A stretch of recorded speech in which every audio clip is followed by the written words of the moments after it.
mano gyvenimo paraštėse lieku aš. Ką turi mini? Kai kalbam apie veiklas, apie tai, kad jeigu visko nespėjai, reikia susidėlioti prioritetus, tai kas lieka prioritetų gale?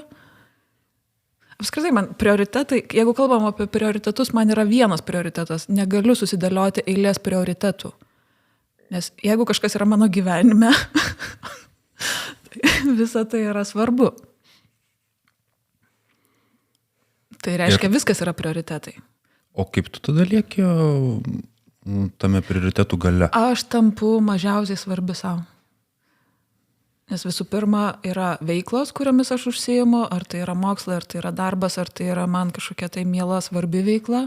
Yra žmonės, kurie mane supa ir vėlgi tarp šitų dviejų dalykų jau išskirti prioritetą yra sudėtinga. Kur dar tiesiog gyvenimas, kur dar poilsis, ritmai, režimai ir visa kita, tai o savim kada pasirūpinti? Tai tada lieka paskutinėje vietoje. Savim pasirūpinimas. Mano atveju taip. Tai aš sakyčiau, kad aš save už paraštės užkišu ten, kur nesimato. Tai ką, sveiki, mėly klausytojai. Turime temą apie kas lieka paraštėse. Tai yra, kaip mes paliekam save prioritetų gale. Ar tikrai visi? Tu pasakoji apie save. Įdomu būtų gal plačiau išgirsti, kas galėtų būtent ir surezonuoti. Nebūtinai, kad visi taip padaro, bet kaip vieną iš pavyzdžių paimti. Man tai tas principas yra, kad viskas vyksta čia ir dabar ir viskas, kas vyksta, tai negali palaukti, o aš tai galiu palaukti. Nesuvokiu, kad aš taip pat čia ir dabar esu. Ir aš čia ir dabar taip jaučiuosi vienaip ar kitaip. Aš čia ir dabar turiu vienokių ar kitokių poreikių. Ne, jie gali palaukti. O tai tos kitos veiklos yra ne dėl tavęs? Aš skiriu šitos dalykus. Tai yra, mano suvokimu, mes viską savo gyvenime darom dėl savęs, tik vieni žmonės geba tai vardinti ir pripažinti, kiti ne. Vien tai, kad aš jau tai darau arba aš tenai esu, jau rodo, kad tai yra vienareikšmiškai susijęs su manim. Ir kad dėl kažkokių tai priežasčių aš tai darau, bet tai yra susiję ir su kažkuo kitu, su kitais asmenimis, su kitomis veiklomis, kurios susijusios su kitais žmonėmis. Visur dalyvauja kiti žmonės. Ir kaip tu tada lieki paraštėse? Tai, kas priklauso tik nuo manęs pačios, tai gali būti pastumta. Tai nėra prioritetas. Ką aš norėjau pasakyti, kad aš skiriu tos dalykus, tai yra viskas, ką darau, kur esu, su kuo esu ir kaip esu, yra apie mane ir tai yra mano. Tačiau aš apie save išskiriu darbinę veiklą, augimą, tobulėjimą, ugdymąsi, laisvalaikį, laiką su kitais, asmeninius santykius, šeimą, poilsį savo ir laiką savo aš taip pat įskiriu atskiras dalis. Ir va tas poilsis ir laikas savo, jisai atrodo, kad gali palaukti. Palaukti kiek laiko? Kol liga privers, pavyzdžiui. Aha, tai tada reikia, kad priverstų. Pavyzdžiui, paguldys į ligos patalą, tada jau bus galima savim pasirūpinti. Bet taip dažnai vyksta. Ir aš tai suprantu, kaip svarbu yra laikytis režimo, kaip svarbu yra ilsėtis, kaip yra svarbu laiko savo skirti, nes kitu atveju tu tiesiog išprotėsi. Sumažės koncentracija ta pati, sveikata silpnės, emocinė būklė, vėlgi nepastovumas jos. Ir visa tai būtent dėl tos priežasties, kad tu nustoji kreipti dėmesį į save. Mano vienas klientas yra pasakęs, čia vat, būtent pačioje pabaigoje, dėl ko ir realiai baigiam susitikimus, kad atėjo tas suvokimas, kad kai savimi pasirūpinu, tai tada galiu pasirūpinti ir kitais. Ir savimi pasirūpinimas yra labai svarbus dalykas ir nėra savanaudiška. Nes tada galiu pilnatviškai pasirūpinti kitais. Aš su juo sutinku. Kartu taip įsivaizduoju, kad tai yra labiau žodžiai, o praktikoje būna įvairiai nutinka. Vat būtent praktikoje. Mano galva suvokia, mano vidus tai jaučia. Bet, kas mane stabdo nuo to, kad aš pirmiau pasirūpinčiau savim. Nesgi, pavyzdžiui, skrendant lėktuvu, ar ne, instrukcija yra kokia, iškritus degonės kaukiam, pirmiausia užsidėkite savo, tada uždėkite vaikams. Nes jeigu jūs savim nepasirūpinsit, vaikais jau niekas kitas nebepasirūpins. Tai visi kiti yra kaip vaikai? Ne kaip vaikai. Tiesiog, jeigu aš betarpiškai esu susijus per kažkokias tai veiklas su kitais asmenimis, tai man iškritus, tie asmenys vėlgi praras kažkokį tai narį, ar ne? Komandos narį, šeimos narį, dar kažką. Tai aš šitai taip žiūriu. Tai tu tą supranti ir vis tiek saulė kaip pareštėja. Taip. Įdomu, kaip supratimas nepadeda. Pats dažnai su to susiduriu. Kad supratimo vis dėlto neužtenka. Yra jausmas, yra tam tikri paternai, kurie vis tiek nuvelka ten, kur kaip visada. Taip. O kas be ligos galėtų padėti skirti savo laiko? Tiek kiti, kuriems dabar skiria? Ar? Nemanau, nes tai yra vidinis dalykas.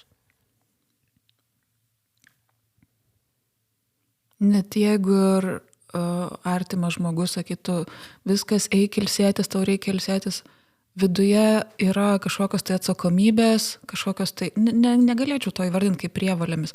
Tiesiog patys savo, gerai kalbu apie save, pati savo prisiimu kažkokios tai atsakomybės ir įsipareigojimus, kad aš turiu, aš privalau. Man niekas nieko nenurodė, aš galiu savo laiką naudoti taip, kaip aš jį noriu naudoti. Aš pati pasirenku naudoti tam, kam naudoju. Ir pamiršti save. Ir save nukeldama į paskutinę vietą. Skamba kaip išpažintis visiškai. Kas jūsų gyvenime lieka paraštėse?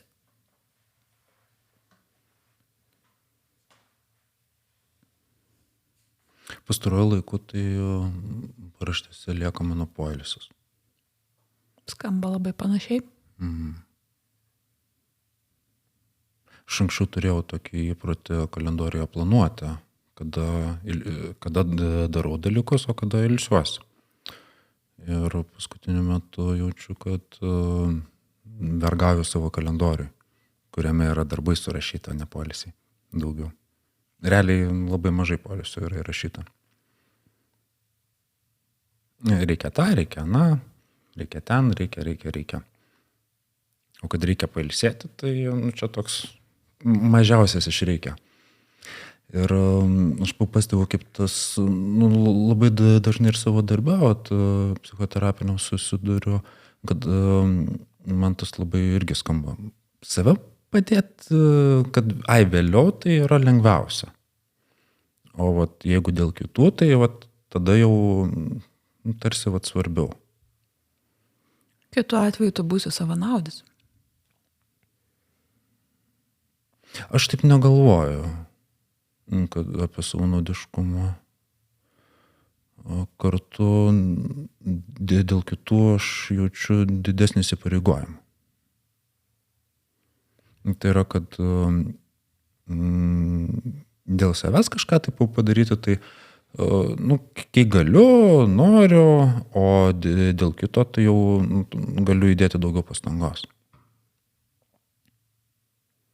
Nėra tas būtinybė, kad noriu.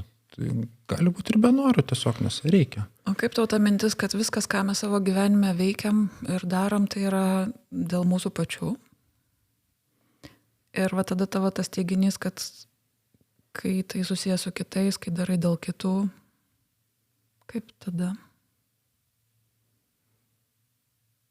Tai kažką sako apie tave.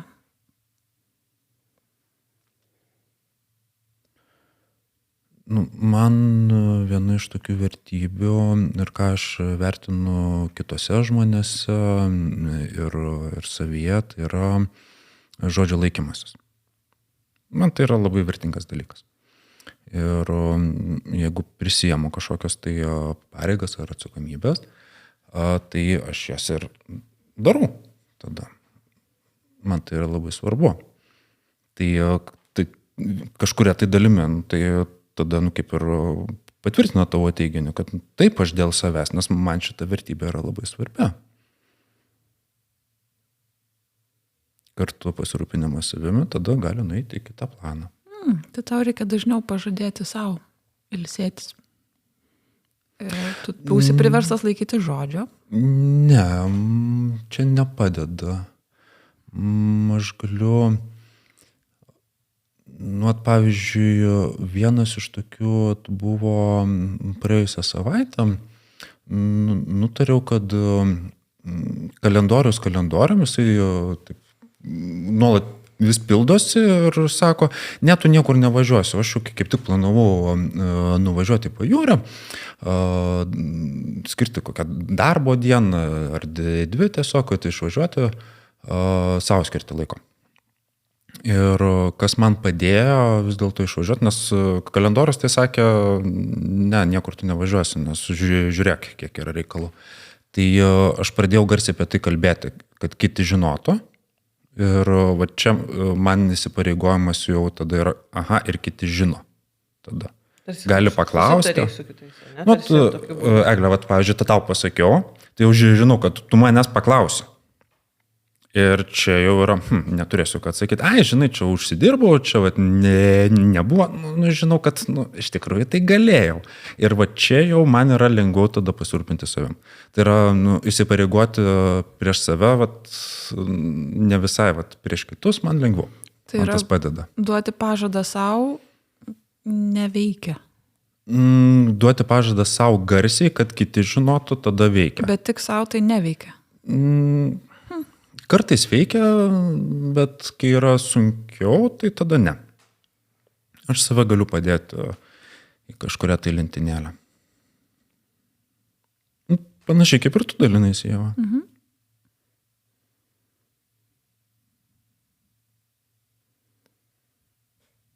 Gerbiamoji. Čia Eglė taip sėdi, šypsosi. Sėdžiu ir galvoju, gal hedonisto užrašai praeis pro šalį. Kas lieka mano paraštėse, ne? Galiu prisipažinti, kad mano paraštėse dabar yra belikusi tik tai mano fizinė sveikata, kuria nuo pirmadienio, ne tai, kad nuo pirmadienio viskas prasideda, tiesiog pirmadienį pradedu rūpintis rimčiau. Tai iš mano gyvenimo šitas dalykas yra likęs paraštėse, bet tai, ką jūs kalbat, man labai artima, nes been there, done that. Pavyzdžiui.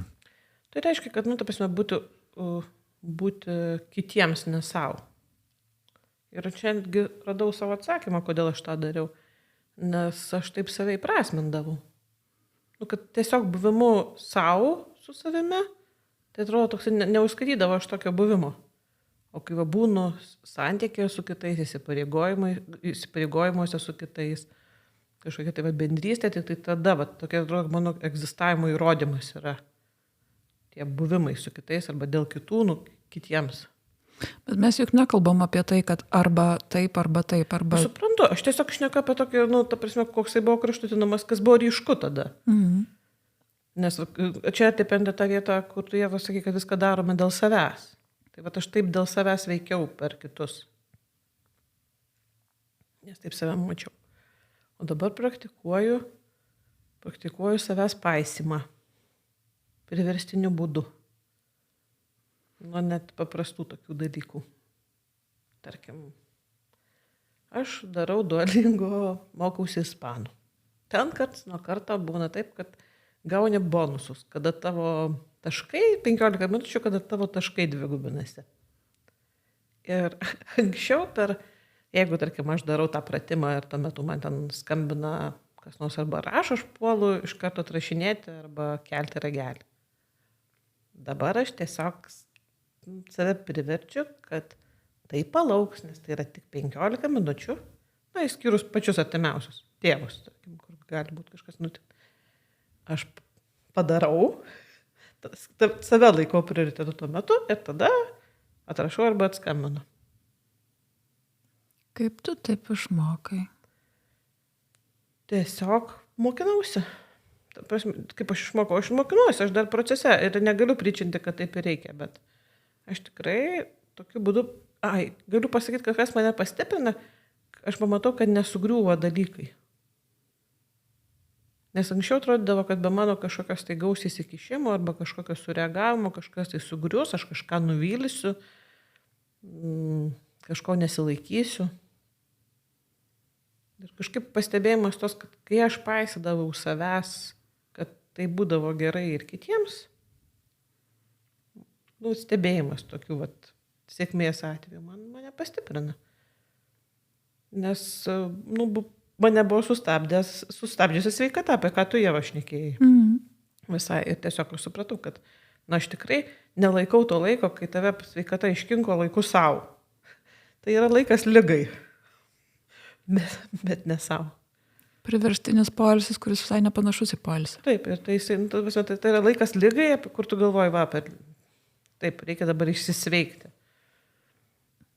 Ir amžius, čia nesikoketuojant, ir amžius rodo savo, kai kūnas kitaip reaguoja, atsiranda kažkokia tai, nežinau, kinetinė mechaninė energija, tampa potencinė energija, kažkokios išminties daugėja, laiko suvokimas kitoksai, savo laiko branginimas visai kitoks. Nes atrodo, kad nebepasikartos kažkokie dalykai. Taip, anksčiau protas tai suvokė, kad niekada nebebus, tarkim, ten gegužės tokios ir tokios dienos, o tokios valandos. Protas suvokė. Dabar, bet kažkaip atrodo, dar galima atitaisyti, dar galima kažkaip tai susigrąžinti, dar bus to laiko. Dabar taip žiūrint, galvoju, kad nelabai. Kad yra čia ir dabar daugiausia. Man kas suskambėjo apie tai, kad nieko nenutiks. Ir iš tikrųjų dažnai nieko nenutinka. Aš pamenu save, kad atostogaudavau, tik tais kiek keisdavau darbus.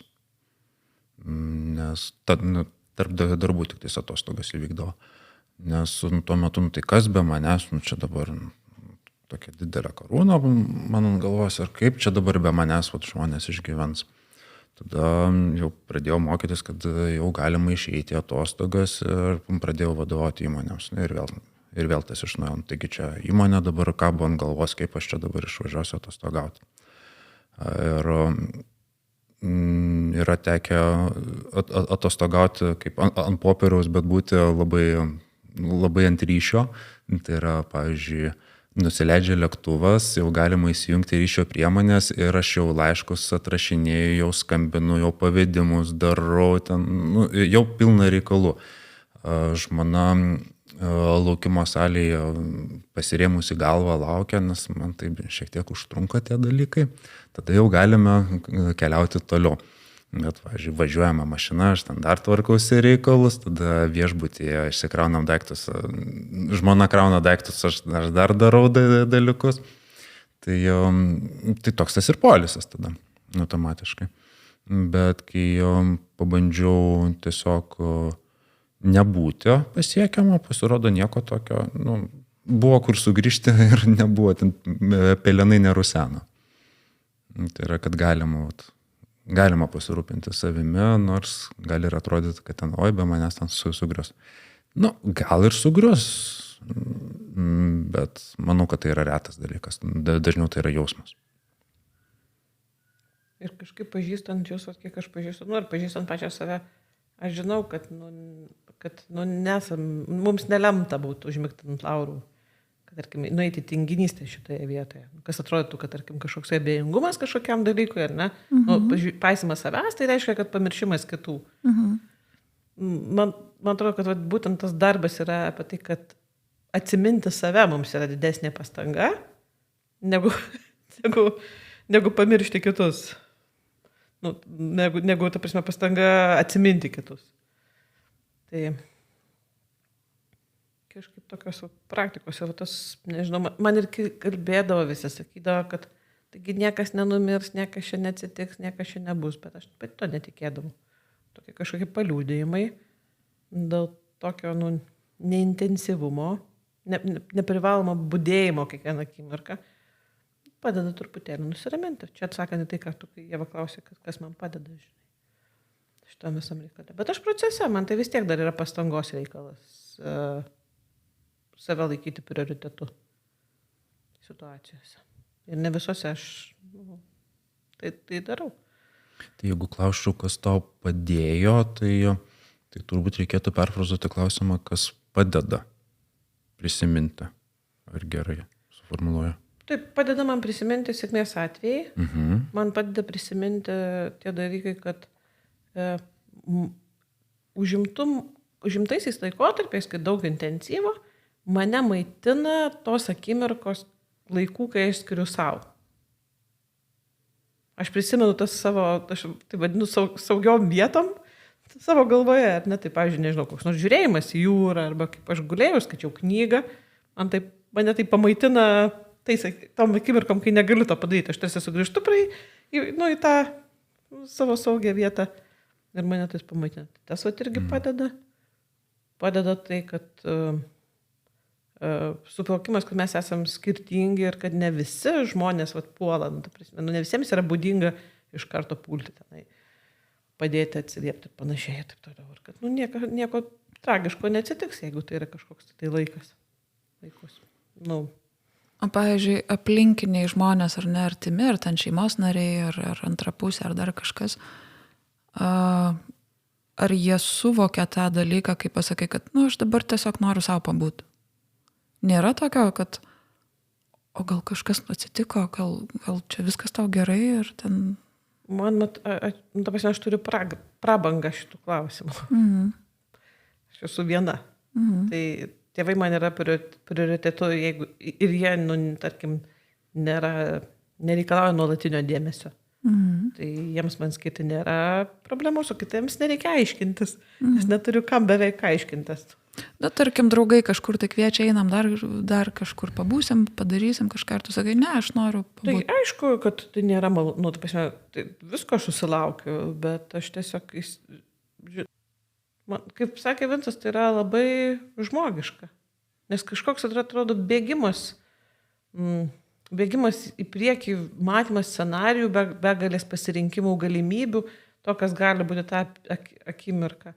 Ir tas toksai, nežinau, ir galbūt auklėjimas kažkokie ten tie dalykai, kad ten paisy kitų, ten neįsišok dar kažką, tai jisai veikia. Ir aš žinau, kad galima rinktis save, tada likti rūškana šikna, kuri niekam ten, neturės draugų, pavyzdžiui. Tai čia irgi kraštutinumas.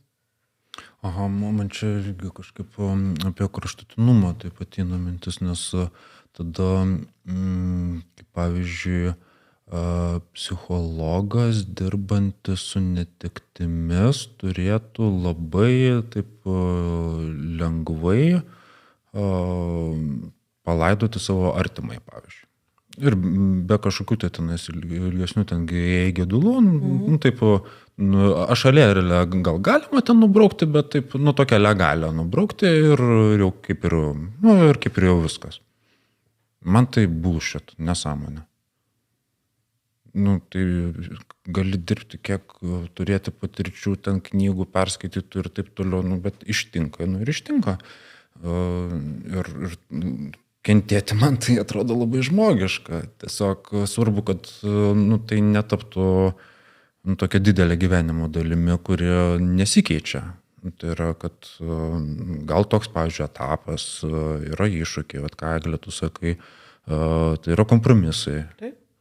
Ir visur yra savo kaina. Man netgi būtų gal kažkiek tai keista, kad lengvai eitų dalykai, tiesiog lengvai. Jau išmokau ir dabar jau viskas taip. Žinai, Mes esame žmonės. kada dalykai lengvai einasi, kai neturi atsakomybių. Nu, aš turiu menį, lengvai, sunkus dalykai eitų lengvai. Nu, tai yra emociškai užkrūti dalykai, kurie yra svarbus. Nu, kai neturi atsakomybių, tai gal, nu, čia pavyzdys, gal neturi savo svarbių dalykų, kuriuos esi įsivardinęs kaip svarbius. Esi svarbus savo ir tau svarbios veiklos. Bet tu neprisėmė įsipareigojimų, kaip pavyzdžiui, baigti mokyklą, baigti universitetą, gauti darbą, siekti karjeros, susituokti, turėti vaikų, auklėti vaikus ir panašiai. Tai yra tam tikros atsakomybės, kurios tave kažkaip verčia jaustis. Ir kaip tave tai verčia jaustis? Ir vat, kaip, pavyzdžiui, šitų dalykų atsisakai, lieki pats su savimi ir užsiemi tokia veikla, kuri, pavyzdžiui, noriu šiandien pasavanoriauti. Ir aš nesu tas savanoris, kuris dirba, ten, pavyzdžiui, kažkokioj tai savanorių tarnyboj pagal grafiką, o tiesiog atėjau šiandien, aš šiandien turiu laiko, aš galiu pasavanoriauti. Ir mane mielai priima. Bet rytoj aš galiu nenorėti ir manęs niekas nevers ten eiti. Tai čia toks lyg ir užsiimu tuo, ko noriu, bet be įsipareigojimo ilgalaikio. Bet čia toks labiau teorinis modelis skamba. Nes visur, kai tu pasakai svarbu ir nėra įsipareigojimų, tai man jie nesueina į vieną sakinį. Nu, tu pasakai, kaip prieštaraujantis vienas kitam dalykui. Nes jeigu svarbu, tai reiškia, aš kažkokias tai pastangas ir kažkokius tai įsipareigojimus tam suteikiu. Netgi ir tai dienai. Netgi tai akimirkai, tam kartui. Puiku, bet aš atsikėliau ryte ir pagalvojau, kad šiandien aš noriu nuveikti tą ir tą. Aš prisėmiau įsipareigojimus už tą dieną, bet tai nėra ilgalaikis įsipareigojimas, kuriuos aš vardėjau prieš tai. Ar ne, kad aš turiu. Taip, aš noriu, aš žinau, dėl ko tai darau, bet aš prisėmiau kažkokiam tai ilgam laikui, kažkokį didelį projektą apsiimu, ar ne? Tai nėra tokio tipo įsipareigojimas. Bet iš to irgi kyla, kyla kitokie savigraužos ir savianalizės momentai. Iš tokio neturėjimo, iš kažko neturėjimo irgi yra kitas lazdos galas, nes kažko ir netenki. Nes mes dabar kalbam apie tai, kaip yra, tarkim, ten kažkokių santykių įsipareigojimų sunkioji pusė, ne? Bet jinai turi ir šviesėje pusė. Žinoma. Tai neturėdamas viso to komplekto su juoda balta, tai jeigu neturi juoda, neturi ir balta, tada taip pat. Gyvenimas eina kaip komplektas. Tai čia man tada būtų sunku tiesiog įsivaizduoti, kaip tai veiktų. Netgi, pavyzdžiui, buvo vieną kartą su drauge sugalvom, varom į šunų prieglaudą, pavedžiosim šunis. Nei mes ten savanoriam, nei mes ten esam kažkaip tai įsipareigoję, tam kartui pavedžiosim, ir tiek. Tamposi tie šunės, man ten jau vargas ten su jais, du pasiėmęs, vienas į vieną pusę, kitas į kitą pusę, man ten tampo tas rankas, tai vis tiek, aš paėmiau, pavedžiosiu ir gražinsiu. Jeigu jau visai be įsipareigojimo, tai man nepatinka, paleidžiu pavadėlios, vieną kartą jau pagavo, tai ir kitą kartą pagaus. Ir tarsi galėtų būti dzin. Susiranku tada savo daiktus ir keliauju kitką. Vis tiek, atsiranda to įsipareigojimo, kad jeigu paėmiau, tai padarysiu iki galo. Ir, man, pavyzdžiui, tuo atveju man nepatiko. O tu nepagalvoji apie tai, kad eini, atsibodo tie šunys, apsisukai, nuvedė jos atgal, padėjai, išvažiavai ir darai vėl, ką nori. Bet nuvedė atgal ir jos padėjai. Kiek tu jau vardinai įsipareigojimą? Taip, bet nenuėjai viso kelio. Taip, kartu vis tiek nuo to, žinok, daugiau malonumo neatsiranda.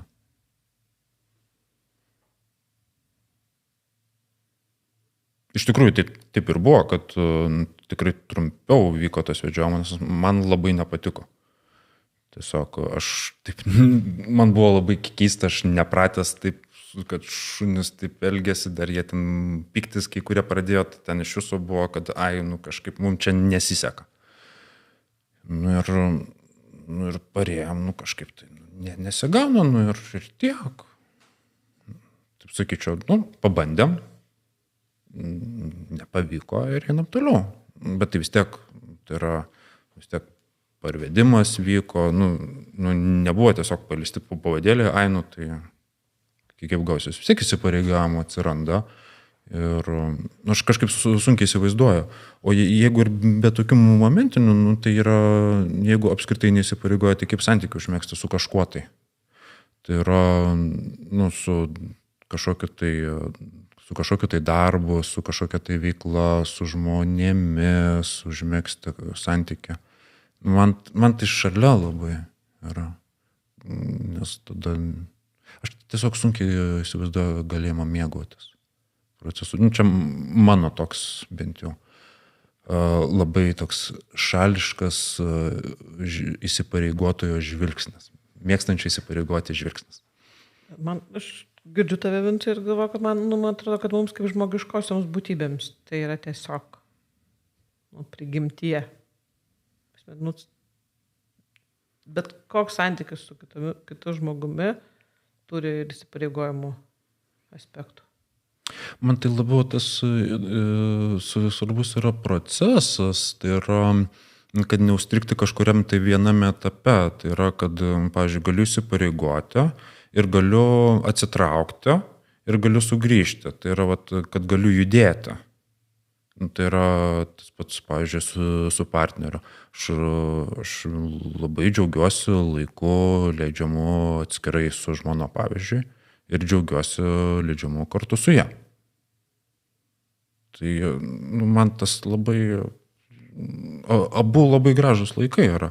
Tai nereiškia, kad nuo to mažiau myliu žmoną ar dar kažkas tai tokio. Taip ir su tam tikromis veiklomis irgi yra, kad galiu atsitraukti. Svarbiausia, neužsiguiti savęs tame pačiame, pavyzdžiui, ką pasakau apie atostogas. Tai kas man padėdavo, tai turiu patirtį, kad nesugriuvo, tai bandau save įtikinti, tai tam man reikia įdėti pastangą, bet kai iškeliauju, patiriu atostogas, aš geriau galiu dirbti, man yra smagu prisiminti, yra kažkokių tai įspūdžių ir aš geriau jaučiuosi nuo to. Bet išvažiuoti tai nuo to lengviau nepasidaro, bet kokiu atveju tiesiog, bet galiu atsitraukti, galiu užsiguiti save ir galiu atsitraukti. Tai yra tas nuolatinis judėjimas, manau, yra labai svarbus. Neužstrigti kažkurie tai vietai.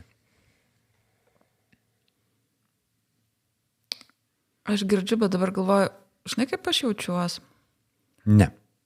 Kad aš pasakiau, išsipasakojau, sakykim taip,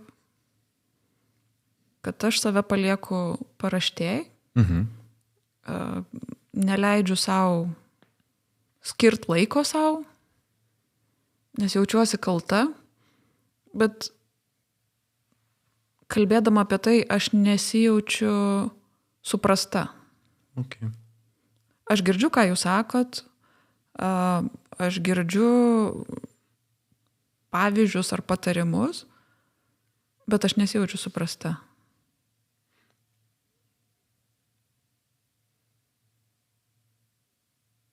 Ir paaiškinimas, kad, mes visi žmonės, tai būna. Ir ką? Ir nuo to lengviau nepasidaro. Man dabar nuo to lengviau nėra. Jo. Aš tas suprantu, aš vaikystėje sakydavau žodžius, kad netaip guodi. Bet kažkas panašaus. Kai mane bandydavo paguosti, aš sakydavau netaip guodi.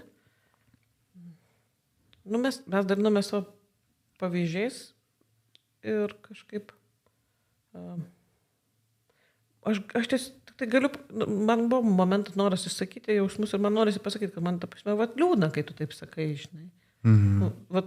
Mes apie jausmus nekalbėjom, nes vienas kito klausim apie tai, kaip ten. Man iš tiesų liūdna. Aš turiu vilties, kad tai yra laikina.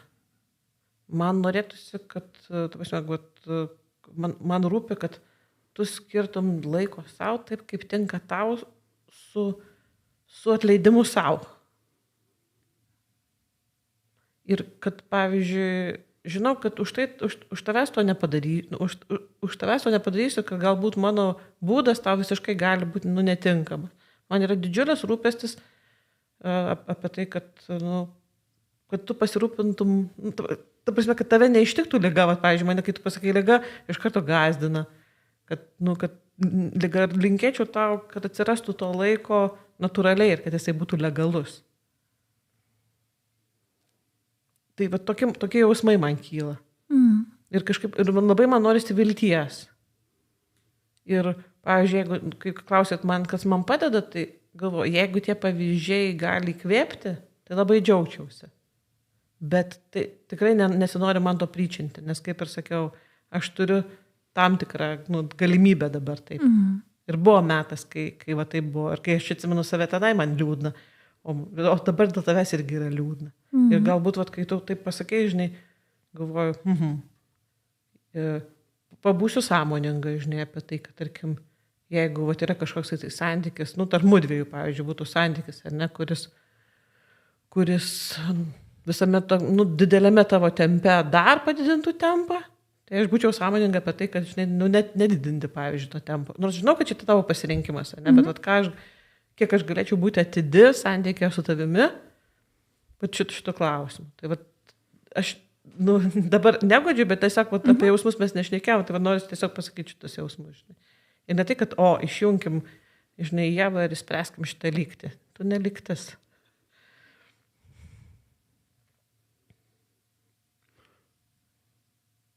Aš tai džiaugiuosi, kad pasakėjom. Ir taip iš karto, kaip pasakė, sustoti, jo, aš čia taip apie, o tai mes gyvenam va taip, mums yra va taip, tu iš tokio, kitokio kampo dalinaisi. Ir tai yra jautru, vis tiek. Kartu neturiu jokio noro tavęs guosti. Nereikia manęs guosti ir nėra tai viskas beviltiška, kaip gali skambėti. Tiesiog aš galbūt vizualizuoti labiau norėjau, kaip būna, kaip būna žmonėm ir ko mes sulaukiam iš aplinkos, ar ne? Ir, pavyzdžiui, net ir mano tas įvardyjimas, kad aš jaučiuosi vis tiek nesuprasta, tai atrodo, kad negalima taip sakyti, ar kaip aš čia dabar imsiu ir pasakysiu tai. Bet aš pasakiau ir aš iš jūsų gavau tai, ko norėjau. Tai yra labai ačiū, ta prasme, man to reikėjo, labai faina. Ir tu palėtei tą labai svarbią dalį, kurią ir paignoravom iš tikrųjų. Tai galima daryti labai daug dalyko, kartu labai sėkmingai paignoruoti jausmus. Ir vienas iš būdų, kaip nepaignoruoti jausmus, tai kalbėtis su kitu žmogumi. Kad yra taip, pavyzdžiui, šūdas dabar. Sėdžiu baloj ir nėra kaip pasikelti. Yra taip. Tai ne tai, kad dabar bandyti spręsti, bet būtent, kad atsirastų vietos jausmams, kurios galima būtų dalintas. Ir savo išgirsti, ir kad kitas išgirstų. Kas irgi padeda, manau, neužsibūti tame pačiame procese, kur ir įvyksta tas užstrigimas, pavyzdžiui, ką tu sakė apie, dabar prioritetų sąraše, esi gale. Ir taip. Kartu žinau, kad moki ir kitaip. Tai yra, kad dabar toks etapas yra. Ir kad jausmų dalis, tai labai svarbu ją neignoruoti. Taip. Taip, ir ką aš nuo pat mūsų pokalbio pradžios kalbu apie tai, kad protas suvokia, aš žinau tuos dalykus. Bet jausmas, ar ne, kurį išsakiau vėliau, jis yra kitoks. Jis truputėlį kertasi su protu, tai ką sako protas. Ir aš žinau, kad yra dabar taip. Taip tiesiog yra, ar ne? Aš žinau, dėl ko aš visą tai darau ir aš žinau, ką man tai duoda, ką Eglė sakė, kad tai turi ir šviesę, ir tamsią pusę, ir ką tu pats sakė, kad viskas komplektu eina, ar ne, nes tai yra gyvenimas. Ir aš suprantu, aš tai priimu. Tiesiog tas momentas, kaip yra svarbu išsakyti kokią emociją, kokį jausmą tai neša ir galbūt kaip svarbu būti suprastu kitų, tų artimų ar tuo metu tave supančių žmonių. O tu dabar jautiesi suprasta? Taip. Kas pasikeitė? Nes ne per seniausiai sakė, kad... Taip, aš įvardėjau, kaip aš jaučiuosi. Taip. Ir judu abu pasakėt stop, palauk, aš atsitraukiu. Ir tai buvo sureagavimas į mano pasakymą, o ne dalinimasis, kaip būna man. Mhm. Nes mes jausmais atliepėm į jausmus. Ir man atrodo, kad šiandien tema buvo apie tai, kaip mūsų jausmai lieka paraštėse. Net ne tema, o apie tai, kas įvyka, kaip mes jausmus paliekame paraštėje. Nu ką, šiandien irgi sėkmingai padarėm, tik gale prisiminėm. Mhm. Man tai čia smagi tokia vieta ir jau stoti. Iki. Ačiū ir iki. Ačiū. Iki.